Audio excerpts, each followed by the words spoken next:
Subhanalladzi sakhkhara lana sakhkhara lana hadza hadza wa ma kunna wa ma kunna lahu mukrinin lahu mukrimin wa inna ila rabbina lamunqalibun. Allahumma inna nas'aluka fi safarina hadha al-birra wat taqwa wa minal amali ma tarda. Wa sallallahu ala sayyidina Muhammadin wa ala alihi wa sahbihi wa baraka wa sallam. Bismillahil Fatihah. A'udzu billahi minasyaitonir rajim.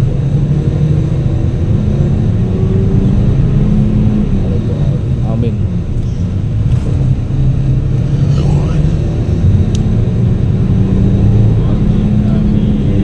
Alhamdulillah Bapak Ibu, kita sudah berdoa, okay. Sudah sarapan semua ya? Sudah. Nah, ada yang masih ngantuk? Masih? Ya, jawabnya harus jujur ya. Ada yang masih ngantuk? Ya, ada masih. Ya, bisa lanjutkan di sini, okay? Nanti insya Allah sampai di Jirona nanti kita bangunkan, ya. Kemudian kita ngambil mikot, kita langsung umroh.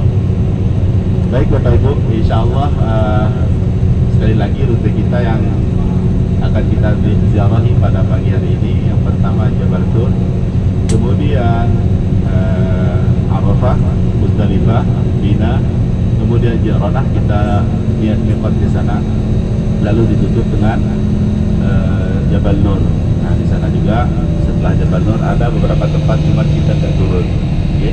Di antaranya Maqbarah Ma'lah atau Mu'allah, ya, tempat pemakaman para syuhada beserta istri Rasulullah SAW, Ummul Mukminin Sayyidah Khadijatul Kubra. Oke, di sana juga ada makamnya kiai kita yang dari Indonesia, yakni Mbah Maimun Zubair, dan ulama salaf terdahulu yakni Syekh An-Nawawi Al-Bantani. Oke. Nah, setelah itu kita akan melewati Masjid Jin namanya. Masjid Jin, lalu Masjid Syajarah, kemudian kita sampai ke hotel. Baik, alhamdulillah Bapak Ibu, sekarang kita akan berkunjung ke Jabal Tur.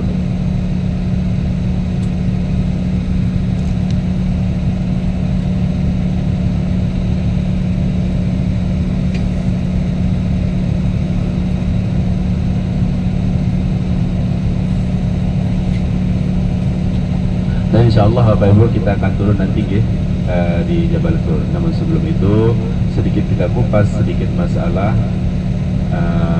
bukan masalah ya, kisah-kisah Rasulullah SAW dulu beliau ketika berangkat hijrah bersama Abu Bakar. Jadi kisah-kisah kemarin yang telah kami ceritakan di Madinah atau yang telah kita kupas kemarin di Madinah itu bersambung ceritanya di sini. Berawalnya dari Jabal Tur. Nah, kemudian setelah itu dilanjutkan dengan beberapa tempat di sana yang alhamdulillah masih diawetkan atau diabadikan oleh pemerintah Arab Saudi sampai sekarang, dan masih kita dapat kita saksikan pada kedatangan kita hari ini. Ya baik Bapak Ibu, untuk kemarin yang umroh keluarnya dari mana? Dari ini ya. Apa namanya, Marwah ya. Ada yang pernah ke tempatnya atau ke rumah Nabi? Belum? Sudah ya, semuanya udah ya. Tuh kan? Udah tapi nggak tahu.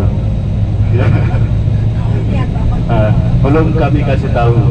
Soalnya nanti insya Allah biasanya kami setelah selesai ziarah Makkah lalu dilanjutkan dengan umrah kedua, itu kita ziarah dalam sambil pulang gitu. Jadi kemarin pas kita selesai umrah itu selesai kita di Marwah, ya, Safa, Marwah, lalu keluar dan tahallul. Nah di bawahnya itu ada tempat atau rumah Siti Khadijah, ya. Dulu beliau SAW ketika beliau menikah dengan Siti Khadijah Ummul Mukminin, beliau diam di kediaman istrinya. Itu beliau seorang jutawan ketika itu Bapak Ibu, ya, pengusaha sukses, sehingga sebelum Rasulullah SAW menikah, beliau sempat berjualan, ya, berjualan, jadi barang-barang Siti Khadijah Ummul Mukminin dijualkan oleh Rasulullah SAW. Itu kisah-kisah beliau masa lalunya. Nah, kira-kira seperti itu. Dan rumah beliau itu tepat di pintu keluar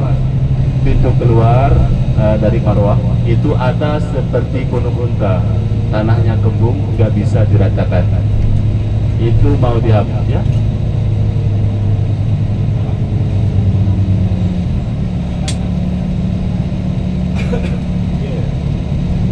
Itu ada tempat sekitar kurang lebih 10 meter persegi, ya, di sebelah Marwah. Itu tempat kediaman Sayyidah Khadijah sekaligus Rasulullah SAW. Nah, dari sanalah terlihat Jabal Nur, terlihat di sana. Dari sana dulunya sebelum ada bangunan, karena view Jabal Nur, bukan Jabal Tur ya. Jabal Nur tempat penerimaan wahyu, beda dengan Jabal Tur. Nah, Rasulullah SAW membiasakan diri beliau untuk keluar, yakni menyendiri, ya.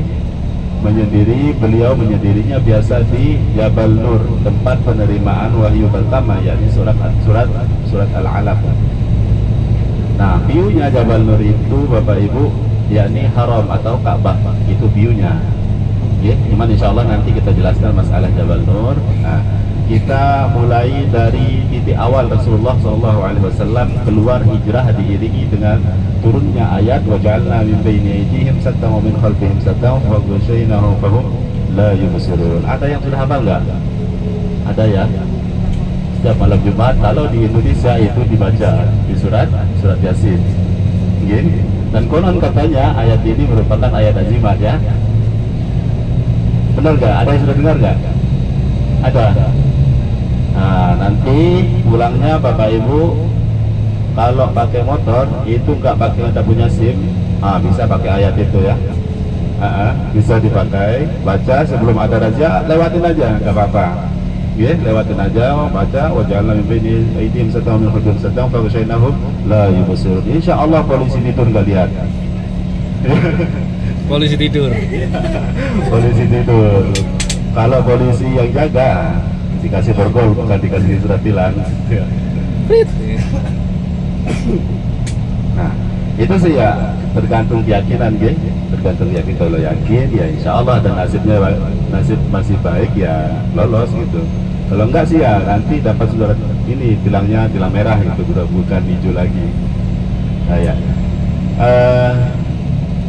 Yang pertama nih, Rasulullah SAW itu ketika beliau berangkat hijrah itu beliau memiliki karakter seorang pemimpin, yakni mementingkan umatnya, sama seperti Bapak Ruli mementingkan jamaahnya. Beliau tidurnya paling 1 jam.